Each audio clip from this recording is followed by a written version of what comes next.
अस्सलाम वालेकुम, मैं हूं शाहिद हुसैन। आज की वीडियो में दो बल्कि तीन खबरें हैं जो ज़बरदस्त हैं, इंतहाई अहम खबरें हैं, आप तक पहुंचानी है। 2 रोज़ पहले सिंध हाई कोर्ट में समाअत हुई।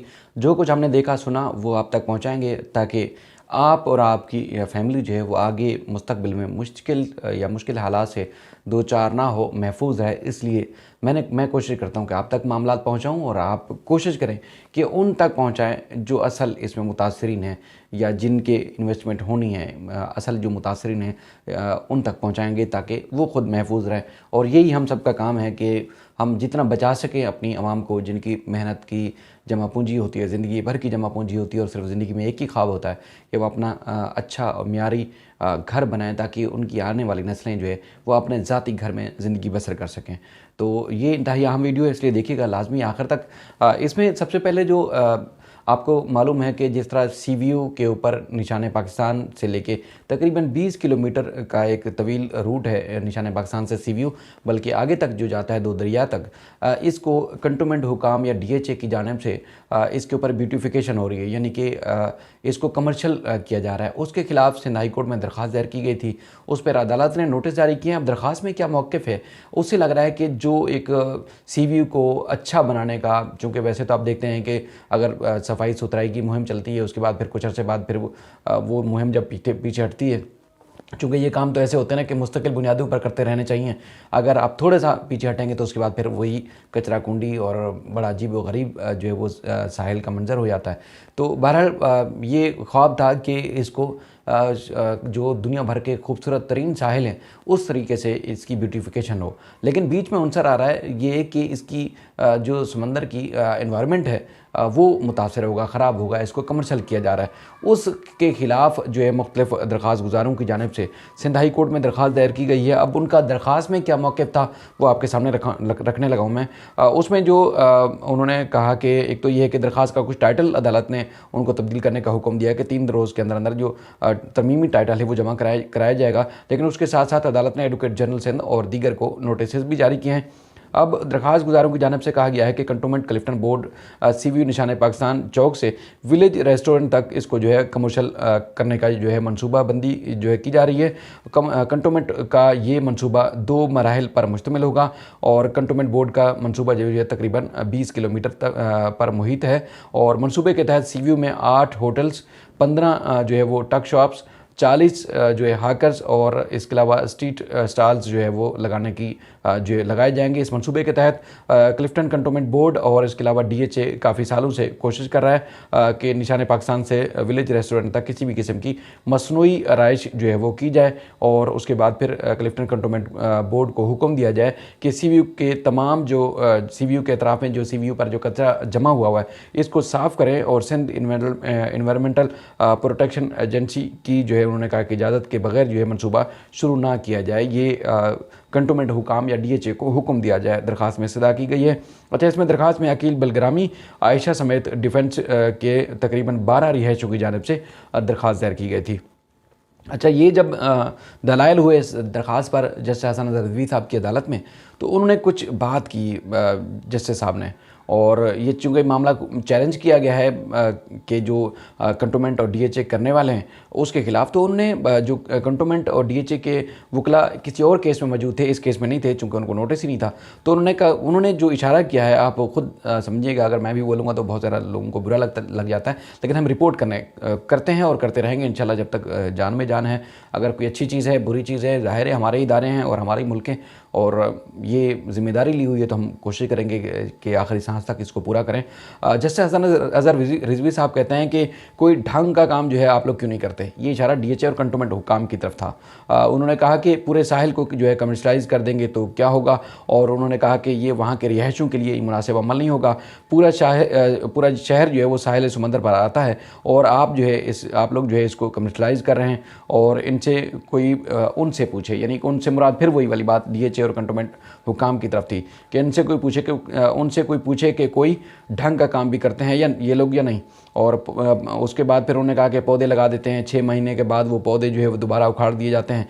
और इसके अलावा जो ज़ुबैर एडवोकेट थे, ज़ुबैर अबड़ो, उन्होंने कहा कि जिस तरह ग्रीनरी के नाम पर CVU के ऊपर नया मनसूबा शुरू किया जा रहा है, इस तरह मुख्तलिफ जो ये कमर्शलाइज हो जाएगा तो वहाँ के रिहायशियों के लिए ना सिर्फ ख़तरनाक होगा बल्कि ये जो एक इन्वायरमेंटल या एक माहौलियाती तब्दीली है उसके लिए भी ख़तरनाक साबित हो सकता है, इसलिए इसको रोका जाए। तो बहरहाल अदालत ने नोटिस जारी किए हैं और आइंदा समात पर इस पर जवाब भी तलब किया है। 2 हफ्तों का टाइम दिया गया है। नोटिस की कापी और दरखास्त की कापी भी इसके साथ अटैच होगी ताकि आप देख सकें। और बहुत सारे हमारे दोस्त चूँकि नाराज़ होते हैं तो हम दस्तावेज़ात के साथ आपके सामने ये चीज़ें रखने लगे। ऐसा नहीं है कि किसी भी इदारे के ख़िलाफ़ हम कोई भी जो है आपके सामने केस रख दें और हम ये कहेंगे कि ये जो है अदालत का हुक्मनामा है। अच्छा, ये दूसरा है 40 गज़ के ऊपर 4 मंजिला जो है वो पोर्शन बना दिए गए हैं।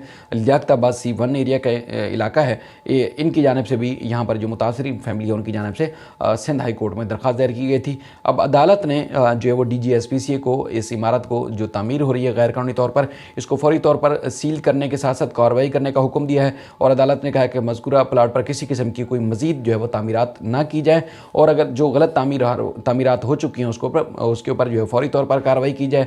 और सब रजिस्ट्रार को हुक्म दिया है कि पोर्शंस को जो है वो मज़ीद सब लीज़ ना दी जाए और इसके अलावा पानी, बिजली, गैस कनेक्शन जो है वो फराहम ना की जाए। ये जो दरख्वास्त गुजार का कहना है कि इसमें मुश्तरी बेगम और दीगर की जानिब से दरख्वास्त दायर की गई थी कि लियाकताबाद C1 का एरिया है, प्लाट नंबर 37/3 को अदालत ने सील करने का हुक्म दिया था। और उसके बाद फिर इसी के ऊपर जो है उन्होंने इसको 80 गज़ को 2 हिस्सों में तकसीम करने के बाद तामीरात शुरू कर दी। हम 40 गज़ के जो है वो 2 हिस्से बनाने के बाद इनके ऊपर जो है पोर्शंस बनाए जा रहे हैं, तो लिहाजा ये रोका जाए।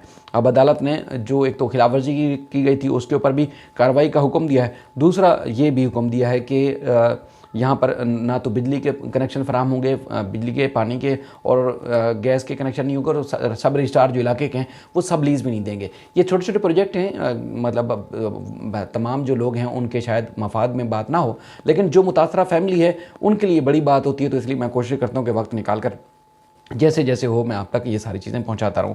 इसके अलावा एक और जो खबर है वो है जनाब गार्डन का इलाका है, गार्डन वेस्ट का लसवेला के करीब PSO पंप के पास जो एक इमारत बन रही है और इस इमारत का नाम है अल जन्नत रेजिडेंसी। ये गैर कानूनी तामीर हो रही है और अदालत ने इसके ऊपर जो हुक्म दिया वो भी आपके सामने रखता हूँ।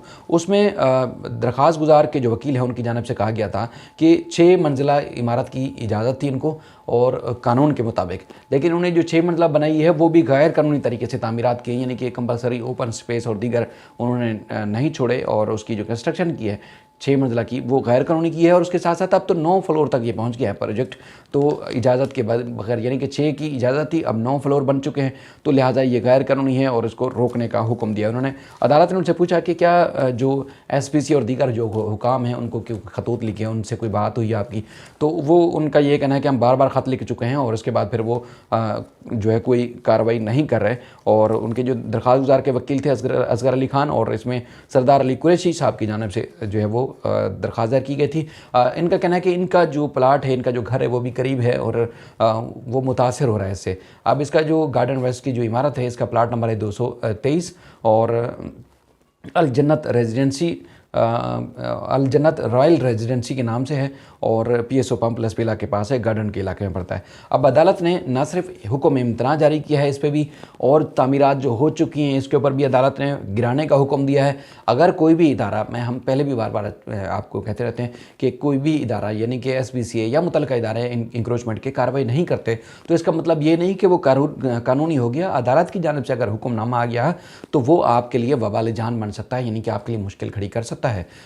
ये अदालत का हुक्मनामा इसलिए चूँकि अखबार लोग पढ़ते नहीं हैं, अदालतों से रब्ता रजू नहीं करते, तो ये हमारे पास एक आसान तरीका यही है यूट्यूब का कि आप तक जो है वो चीज़ें पहुँचाएँ। मोबाइल हर किसी के हाथ में होता है, तो इसलिए ज़्यादा से ज़्यादा दोस्त शेयर किया करें ताकि आगे जो मुतलका फैमिलीज़ हैं, मुतलका जो लोग हैं उन तक ये बात पहुँचे। अच्छा, उसमें अदालत ने इसी तरह जैसे पहले C1 एरिया की मैं आपको बता चुका हूँ, इसी तरह अदालत ने तमाम जो सबलीज़ हैं वो देने से रोका है, बिजली पानी के कनेक्शन भी देने से रोक दिया है। अच्छा, इसमें चूँकि मैं अदालत ने ऑर्डर में नहीं लिखवाया, लेकिन इसमें अदालत ने एक और बड़ी ज़बरदस्त बात की है।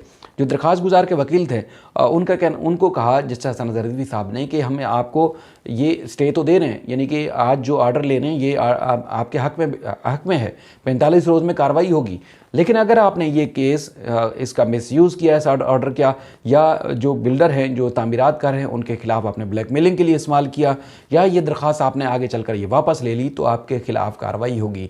ये इसलिए कि बेशुमार ऐसे माफियाज़ हैं, बेशुमार ऐसे लोग हैं जो मुख्तलिफ़ NGOs भी हैं कि किसी भी जगह प्रोजेक्ट बन रहा है या कोई प्लाजा बन रहा है या कोई इमारत तामीर हो रही है, उसके बाद पहले उसको वहीं ग्राउंड पर ब्लैकमेल करते हैं, किसी न किसी तरीके से उनसे पैसा बटोरने की कोशिश करते हैं। उसके बाद फिर जब वहाँ बात नहीं बनती तो फिर वो अदालतों से रजू करते हैं ताकि किसी तरीके से उनको ब्लैकमेल करके पैसा लिया जाए। ज़ाहिर है जजेस भी इसी माशरे में रहते हैं। यहाँ पर भी हमारा तो डॉक्टर इसार साहब की बात अक्सर जहन में आती है जब मैंने उनकी एक वीडियो देखी थी कि 99% हमारा जो माशरा है तकरीबन मुनाफ़कत करता है, मुनाफिक है, यानी कि किसी को भी नहीं छोड़ता। उनका बस चले तो वो लोगों का माल खा जाए, और मुंह पे कुछ होंगे, पीठ पीछे कुछ होंगे। तो यहाँ पर भी अदालत ने इन चीज़ों को ऑब्ज़र्व किया है कि अगर ये जो ऑर्डर हम दे रहे हैं, ठीक है खिलाफ कानून इमारत बन रही है, लेकिन आपने इसको खिलाफ कानूनी रखना है, नहीं कि आपने जाके कोई ना कोई फ़ायदा ले लेना है, उसके बाद फिर आपने जाके जो है वो ये केस को वापस ले लेना है। हम अगर आपने ये केस वापस लिया, ब्लैकमेलिंग की या कुछ किया, तो हम आपके खिलाफ अदालत ने का कार्रवाई करेंगे। अब ये 45 रोज़ के अंदर अंदर SBCSS की तफसीली रिपोर्ट भी तलब की है। बहरहाल ये इंतहाई आम चीज़ें थी, और भी बहुत सारी चीज़ें हैं, लेकिन वीडियो चूँकि लंबी हो जाती है, बहुत सारे हमारे दोस्त नाराज़ हो जाते हैं कि यार बहुत ज़्यादा लंबी वीडियोज़ ना बनाया करो, मुख्तसर तरीन वक्त में रखा करो। तो इंशाल्लाह फिर किसी और मौजू के साथ, किसी और वीडियो के साथ आपकी खिदमत में फिर हाज़िर होंगे। अपना ख्याल रखिएगा। अल्लाह हाफिज़।